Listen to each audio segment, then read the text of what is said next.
वो देश के सबसे बड़े स्टार्स में शुमार है। उनके कॉन्सर्ट्स के टिकट की मारा मारी है। उनका स्टाइल स्टेटमेंट उन्हें मासी से क्लासी बनाता है। उनकी एक्टिंग स्किल, उनकी बेमिसाल सिंगिंग दिल को छू लेती है। वो जब स्टेज पर होते हैं तो मौसम बदल देते हैं। उनकी परफॉर्मेंस के आगे बड़े बड़े फिल्म स्टार फीके पड़ जाते हैं। उनके लिए सरहदें मायने नहीं रखती। बस जनाब, बस यही एक पेच है जो उन्हें हर दिल अजीज से दिलजीत दोसांझ बनाता है। इतनी पॉपुलैरिटी के बाद भी उन पर उंगलियां उठ रही। वजह है उनकी नई फिल्म सरदार जी, जिसका तीसरा पार्ट सिल्वर स्क्रीन पर दस्तक दे रहा है, जिसमें दुश्मन मुल्क की एक्टर हानिया आमिर के साथ दिलजीत स्क्रीन शेयर कर रहे हैं। ये वही हानिया आमिर है जो पहलगाम के जवाब में हुए ऑपरेशन सिंदूर के खिलाफ जहर उगल रही थी, जिन्हें अपने मुल्क से इतना प्यार है कि उसकी गलती पर भी ढाल बन जाती है। सही भी है, शायद इसे ही देश प्रेम कहते हैं। वहीं अपने देश के सिल्वर स्क्रीन के सितारे पहलगाम पर क्या करते रहे? मुंह चुराते, मुंह छुपाते रहे थे कि कहीं कोई पकड़ के पूछ ना ले कि पहलगाम पर उनका स्टैंड क्या है। अब उनसे भी दिलजीत दोसांझ 4 कदम आगे निकल गए हैं। पुलवामा के बाद पाकिस्तान बाइकआउट की मांग ने तेजी पकड़ी तो नापाक दुश्मन के क्या एक्टर, क्या क्रिकेटर, सबको सरहद पर ही नो एंट्री का बोर्ड टंगा दिखा। उल्टे पांव लेफ्ट राइट करा दिया गया। इंडिया पाकिस्तान की क्रिकेट राइवलरी किसी से छुपी है क्या? मगर दुश्मन को घर में नहीं घुसने देंगे, भले चाहे जो हो जाए। ये किसी एक पार्टी ने तय नहीं किया। ये 145 करोड़ भारतीयों की आवाज है, जिससे दुनिया खौफ खाती है।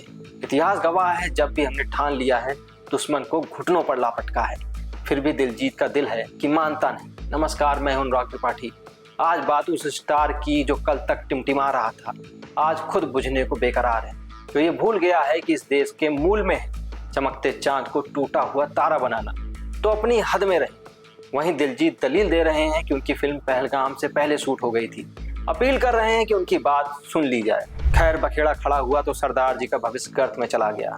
अब उनकी एक कंट्रोवर्शियल फिल्म 27 जून को सिर्फ इंटरनेशनल सिनेमाघरों में ही दिखाई जाएगी। उम्मीद थी कि जिस दिल लगी के साथ उन्होंने फिल्म पर खर्चे की परवाह की, 2 शब्द हिंदुस्तान के लिए भी बोल देते। मगर बोल कैसे देते? ये तब है जब ऑपरेशन सिंदूर से बौखलाए पाकिस्तान ने अब की बार गुरुद्वारों को निशाना बनाया। गोल्डन टेम्पल तक को निशाने पर लेने के इंटेलिजेंस इनपुट मिले। मगर पाकिस्तान की बिरयानी के आगे दिलजीत अपना मुल्क, अपना रिलीजन तक भुला बैठे। माना आर्ट की कोई सरहद नहीं होती, मगर कौन जरूरी है कि दुश्मन का दिल बहलाया जाए। दिलजीत की बात सुनकर तो पंजाब का फेमस जोक याद आ गया। आपने भी सुना ही होगा कि एक सरदार के घर आग लगी तो कोई उसे इन्फॉर्म करने आया तो बोला तैनू की। तो दिलजीत तो ऐसे ही ठहरे। उनके कॉन्सर्ट में खालिस्तानी झंडे लहराते रहे। उन्हें क्या, सरदार जी से पहले दिलजीत की पंजाब 95 भी कंट्रोवर्सी का शिकार बनी। Human right activist Jaswant Singh Khalra की बायोपिक पंजाब 95 पर गहरे घने बादल छाए हैं। अब तक रिलीज के लिए अटकी है। किसान आंदोलन के समय दिलजीत के नाम से एक सॉन्ग आतंकवादी को जमकर प्रमोट किया गया, जो सिख उग्रवादी जर्नैल सिंह भिंडरावाले को सही ठहरा रहा था। मैटर यहीं खत्म हो गया होता तो क्या बात होती। दिलजीत पर तो खालिस्तानी झंडा बरदार गुरपतवंत सिंह पन्नू को सपोर्ट करने के भी इल्जाम लगे। FIR तक की मांग होने लगी। पन्नू वही गीदड़ है जो पाकिस्तानी ISI की मदद से खालिस्तान की मांग करता रहता है। रुकिए जरा और सुनिए। दिलजीत के ह्यूस्टन कॉन्सर्ट में जिसे रेहान सिद्दीकी ने फंड किया। कौन रेहान सिद्दीकी? वही रेहान सिद्दीकी जिसे ISI का हैंडलर बताया गया। यही नहीं, अपना भाई 2017 में ट्विटर पर जगतार सिंह जोहाल के लिए ट्वीट करता है। जोहाल खालिस्तान लिबरेशन फोर्स का एक्टिव मेंबर था, जिसकी रिहाई के लिए अपने दिलजीत ने ट्विटर पर अपना दिल खोल के रख दिया था। दिलजीत की कहानी यहीं तक नहीं। दिलजीत को कंगना रनौत ने पब्लिकली चैलेंज कर दिया था कि खाओ कसम कि दिलजीत तुम खालिस्तान को सपोर्ट नहीं करते। दिलजीत ऐसे चुप थे तब जैसे लस्सी के धोखे में फेविकोल पी गए। हो सकता है कि दिलजीत के पास कोई चॉइस ना हो। दिलजीत एक समय इंडियन आर्मी को सर्व करना चाहते थे, मगर आज लगता है कि खालिस्तानियों का प्यादा भर बनकर रह गए। दरअसल पंजाबी म्यूजिक इंडस्ट्री एक वक्त पंजाबी कल्चर की बैकबोन थी। कई top class singer pro nationalist थे। तब anti national, separate agenda, gun culture को ग्लोरीफाई नहीं किया जाता था। ये सब तब शुरू हुआ जब पंजाब में खालिस्तानी लॉबी एक्टिव होने लगी।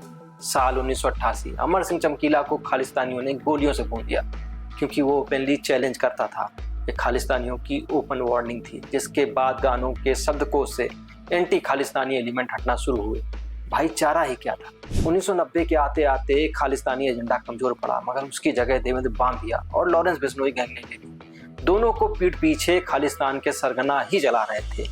म्यूजिक कंपोजर दरअसल इस पूरे इकोसिस्टम के या तो टूल थे या फिर विक्टिम। डर का सिक्का पंजाब की म्यूजिक इंडस्ट्री में भी जोर का चलता है। अब जो सिंगर बांभिया गैंग की सरपरस्ती में है, वो राइवलरी गैंग लॉरेंस बिश्नोई को तो खटकेगा ही।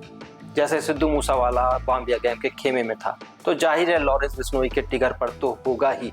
खालिस्तानियों की खिलाफत की कीमत मूसेवाला को जान देकर चुकानी पड़ी। सवाल ये है कि खालिस्तान समर्थकों को पंजाब की म्यूजिक इंडस्ट्री में इतनी दिलचस्पी क्यों है भला?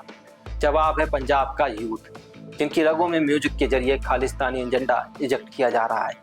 पंजाब की मिट्टी से कल्चर की सौंधी खुशबू को अलग कर दिलजीत जैसे आर्टिस्ट गढ़े जा रहे हैं, जो न देश को अपना मानते हैं न पंजाब। फिक्र इस बात की है कि दिलजीत इकलौते नहीं है, उनके जैसे आर्टिस्ट पंजाब की गली मोहल्लों से उठे और स्टार बन गए और इसी स्टारडम का फायदा इंटरनेशनल उठा रहे हैं।